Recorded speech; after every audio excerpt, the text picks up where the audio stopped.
hope y'all slept well, despite of the storm, which I didn't even hear, so I obviously slept well.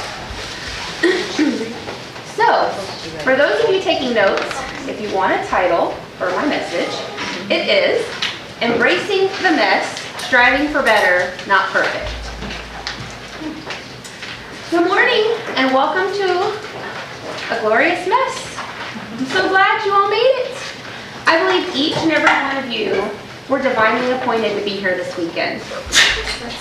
And I think we all come with our own reasons of needing to get away and attend a retreat. Some for a weekend away with the girls, some to step away from the stresses of life, and some of us just needed a mommy break. But I believe one of the reasons was to encounter God at a deeper, more intimate level, to experience Him and leave this retreat knowing you have experienced Him and His glory, His glorious love in this glorious mess we call life. I just want to pray before we get started.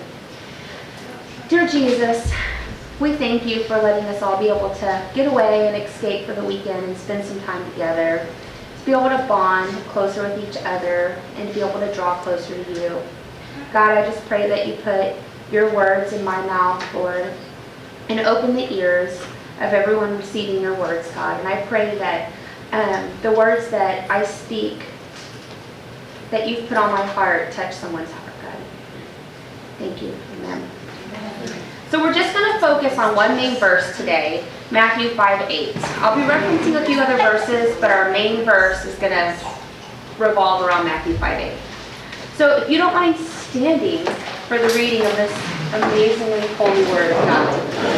Matthew 5:8. God blesses those whose hearts are pure, for they will see God. Another version says, what bliss you experience when your heart is pure, for then your eyes will open to see more and more of God.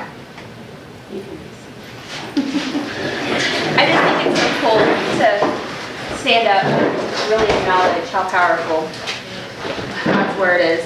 So before we go any further, I want to make sure we all know what it means to have a pure heart. Did you know Jesus is concerned with the state of our hearts?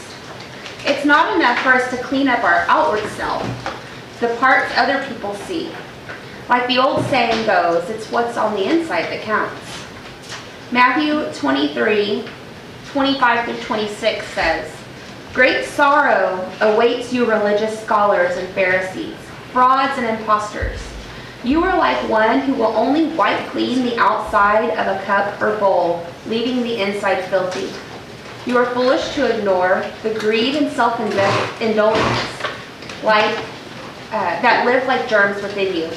You are blind and deaf to your evil. Shouldn't the one who cleans the outside also be concerned with cleaning the inside?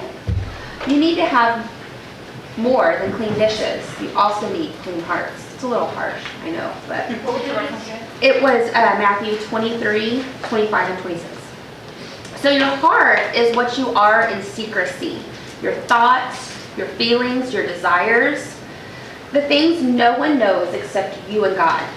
Your heart is the root of who you are and what you produce. And God cares about what's at the root as much as He cares more what's at the root more than He cares what's at the visible branches, the fruit you produce. As 1 Samuel 16:7 says, here God told Samuel, looks aren't everything. Don't be impressed with his looks and stature. I've already eliminated him. God judges persons differently than humans do. Men and women look at the face, and God looks at the heart. From your heart flows the things of your life. My grandmother had this saying that she said for years, and it's pretty is that pretty does. And when I was a kid, I'm like, what does that even mean? Pretty is that pretty does? But as an adult, I get it, and I see what a smart, godly woman she was, instilling those truths in the minds of her grandkids, because how you act is coming from here, not just your, just because you're a beautiful person doesn't mean you're beautiful inside and out. Matthew 15 through 20 Peter says, I don't get it. Put it in plain language. And Jesus replied, you too? Are you being willfully stupid?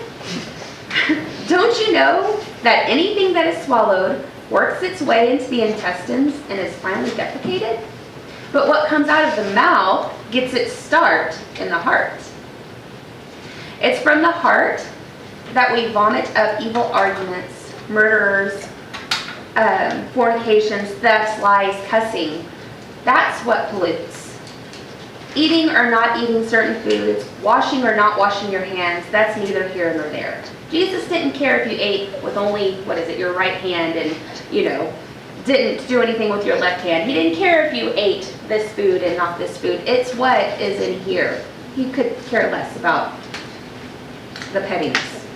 See, the state of your heart is utterly crucial to Jesus.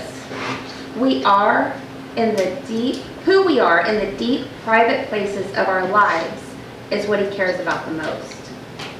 Jesus did not simply come to this world to live and die for our bad habits that need to be broken. He came because we have hearts that need to be purified. So, blessed are the pure in heart, for they shall see God. This is an interesting verse. Who doesn't want to see God? Who doesn't want their eyes opened to God? But as amazing as this sounds, to have our eyes open to God, these simple words can often trip us up. We often think we have to be perfect for our eyes to be open to God. Sometimes we even get stuck in our Christian walk or life, and we start to use this verse as a Christian checklist, like go to church every Sunday. I serve on every team available. I have all the books of the Bible memorized, so in case I get stranded on an island. I go to all of the events. I go to all the women's retreats. I listen to only KSBJ. I read the Bible every day, multiple times a day, and I don't cuss. This list could go on and look different for everyone, but here's the truth. All of these things are wonderful and amazing, but they don't guarantee that you'll ever have an experience or an encounter with God. It doesn't mean that you will have a relationship with God. Blessed are the pure in heart, for they shall see God. Not that we can see God in his physical form with our physical eyes. We won't be able to do that until the other side of heaven. But it's blessed are the pure in heart, for they shall experience God's hand move and interact and interrupt and redirect and guide and propel in our lives. Yes, blessed are the pure in heart, for they will see God. But you see, the pure in heart part can tend to confuse us, and it's tripped me up several times. You see, my life can sometimes look a bit messy, a bit chaotic. I have great ideas and intentions to serve God in every aspect I feel he's called me to serve and minister in. Whether that role is at home with my kids and Randy, at work, in my friendships, or at church. I love it all and I want to do it all. But I know the reality of how frail and fragile and chaotic I really am. I tell Randy all the time that I need a t-shirt that reads Chaos Coordinator, which I found at Walmart for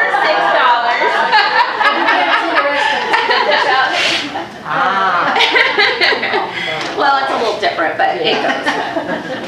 So, and I love that it doesn't say, blessed is the perfect person. It doesn't say that, because I'm not that. And thank God that it doesn't say that.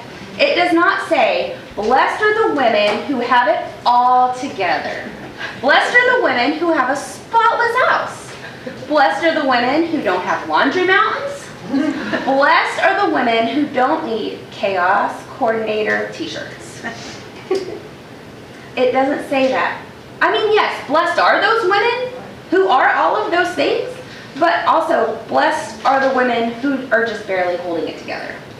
Not blessed is the perfect person, but blessed is the person who wakes up ready to see God every day. Are we to bring our best to God? To strive for holiness? Yes, the answer is yes. But sometimes our best simply looks like just sitting still and calling out his name. Jesus, Jesus, Jesus. And sometimes our strive for holiness looks like a chaotic minivan headed to the park. But that's okay, because the scripture doesn't say, blessed are the perfect person, for they shall see God. It says, blessed are the pure in heart, for they shall see God. Blessed is that woman, blessed is that mom, blessed is that daughter, blessed is the sister, and blessed is that friend. Blessed is the woman who just simply wakes up and simply says, God, I want to see you today. I want to hear you today. And I want you to use me today so I can follow hard after you. I want my heart to be in tune with your heart today so I can discern your voice. So I can say yes when you ask me to move or speak on your behalf. I want to see you and hear you and know you so I can follow hard after you so I can say yes to you. Blessed is that pure in heart woman. When our heart's desire is to see God and hear God and follow hard after God and say yes to God, our hearts will come alive. And that's what it truly means to have a relationship with God. Blessed are the pure in heart, for they will truly see God. I want to tell y'all a little story. It was an ordinary Tuesday in my ordinary life, and I had a shopping trip planned with a not-so-ordinary friend. This friend is a woman who I highly respect and value her opinion in many areas. She's smart, she's an amazing follower of Christ, she's an amazing mother to her children, and wife to her husband, an adventurer, and always has time for a friend in need. But she's also someone I know I can be real with. She's a real woman's woman. Do you have a friend like that? Everyone needs a friend like that. So this ordinary Tuesday, I get up and my two youngest boys up and get them clothed and out the door, which is no small feat. We have to make one stop before our 9:30 meeting time with my friend at Hobby Lobby. Extra stops that include two little kids are not quick stops. So now I'm running late to meet my friend. I pull into the parking lot at 10 a.m., 30 minutes after our meeting time. And of course, she's gracious and understanding, and we start shopping because we have a mission to accomplish and a very limited amount of time to get it done. Here's where it gets fun. About 10 minutes into our shopping trip, my boys start fighting. I separate them, and threats are made. Stop it. Somebody's gonna look back. We continue shopping, a few more minutes go by, and the fighting starts again. One gets put in the basket and given the phone, the other one gets moved away from the basket, and more threats are made.